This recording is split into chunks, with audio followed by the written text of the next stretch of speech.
Magluluto tayo ngayon ng isda na may gulay. Isda ala puchero ang gagawin natin. Ala puchero. Gawa tayo ngayon ng yellowfin ala puchero. Yan, hugasan muna natin yung isda.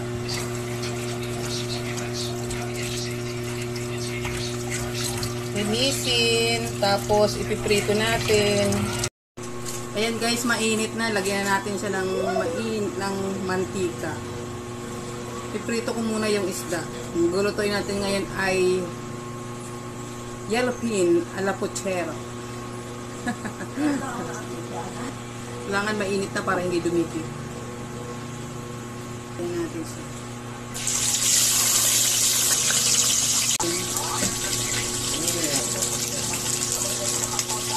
Yellowfin pala to, yellowfin.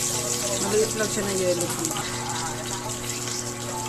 Guys, ipiprito muna natin yung yung saging na saba.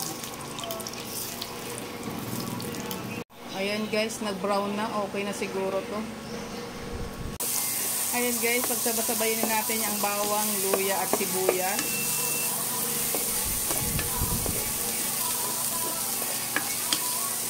Ayan, isabay na rin natin tong kamatis.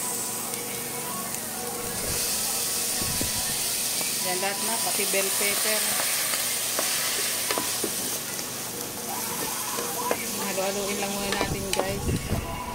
Ayan guys, nilagay na natin yung tomato sauce at may kahalong sugar para matamis-tamis na pagmamahal ang ating pagluluto ngayon.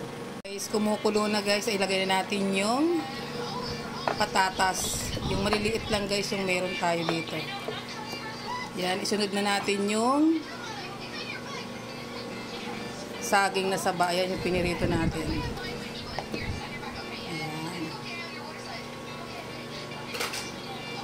Ayan, haluin natin guys.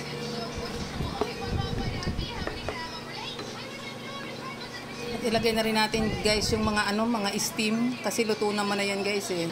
Yan, kasi medyo matigas guys yung steam. Unahin muna natin. Ayan. Halo-haloin muna natin.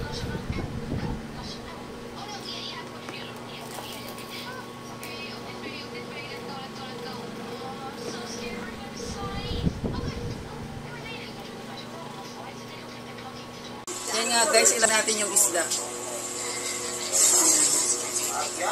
Natin. Napuno na ng gulay guys.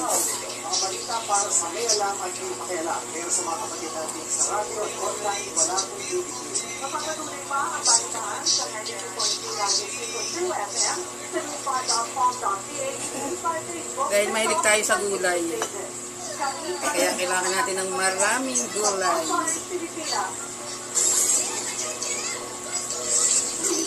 Yun guys, meron na tayong fish puchero.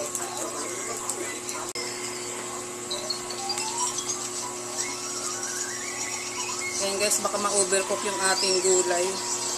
Kaya hanggang dito na lang guys. Nakapagluto na naman tayo.